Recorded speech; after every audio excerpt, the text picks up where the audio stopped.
बढ़ने से पहले एक बात दिमाग में बिठा लीजिए, इतिहास हमें जो दिखाता है वो पूरा सच नहीं होता।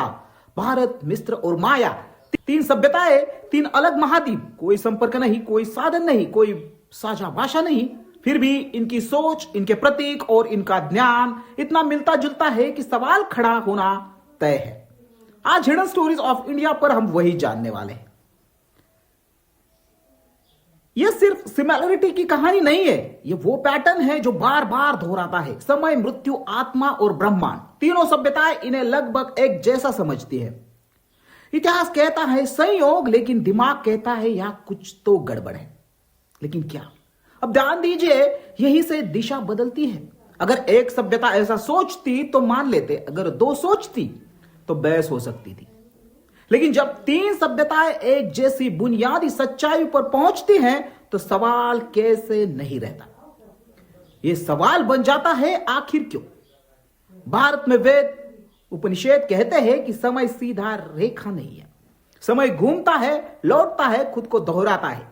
सृष्टि बनती है, मिटती है और फिर से जन्म लेती है। अब इसे सिर्फ दर्शन मत समझिए, क्योंकि यही सोच आगे आपको झटका देने वाली है। मिस्र के लोग मृत्यु से नहीं डरते थे। उनके लिए मौत अंत नहीं, एक दरवाजा थी। आत्मा वापस लौटेगी, इसलिए शरीर को बचाकर रखा गया। अब सोचिए, पुनर्जन्म का यह विचार भारत से हजारों किलोमीटर दूर अचानक मिस्र में कैसा पैदा हो गया। माया लोग भविष्य बताने वाले नहीं थे, वे समय को गिनने वाले थे। उनका कैलेंडर इतना सटीक था कि आज भी वैज्ञानिक चुप हो जाते हैं। वो भी कहते थे दुनिया खत्म नहीं होगी, बस चक्र पूरा होगा। यही से कहानी पलट जाती है। अब जरा पीछे हटकर देखिए, भारत कहता है प्रलय के बाद सृजन होगा, मिस्र कहता है आत्मा लौटेगी, माया कहता है नया चक्र शुरू होगा। अलग शब्द, अलग नाम, लेकिन संदेश एक ही, अंत नहीं, परिवर्तन। भारत में कमल कीचड़ से निकलकर खिलता है, मिस्र में कमल मृत्यु के बाद जीवन का प्रतीक है। माया में जीवन वृक्ष ब्रह्मांड को जोड़ता है। तीनों जगह प्रतीक एक ही बात कहते हैं, अंधेरे के बाद उजाला। अब खुद से पूछिए, यह सोच आई कहां से? पिरामिड का सवाल ध्यान से सुनिए। लोग कहते हैं भारत में पिरामिड नहीं है, लेकिन मंदिरों के शिखर को देखिए, ऊर्जा को ऊपर खींचने की वही संरचना। मिस्र और माया के पिरामिड भी ठीक यही काम करते हैं। तो सवाल यह नहीं है कि पिरामिड क्यों बने, सवाल यह है कि उद्देश्य एक जैसा क्यों है। तीन सभ्यताएं जमीन से ज्यादा आकाश पर भरोसा करती थी। भारत में नक्षत्र, मिस्र में ओरियन, माया में वीनस। यह पूजा नहीं थी, यह गणना थी। इतनी सटीक खगोल गणना बिना आधुनिक उपकरणों के कैसे संभव हुई? अब सबसे डरावने वाली बात, तीनों सभ्यताओं का पतन अचानक हुआ।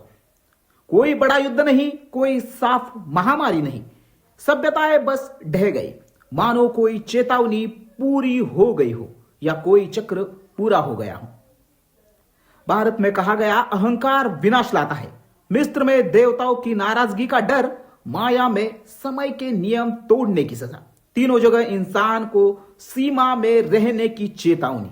क्या यह भविष्य के लिए लिखा गया संदेश था?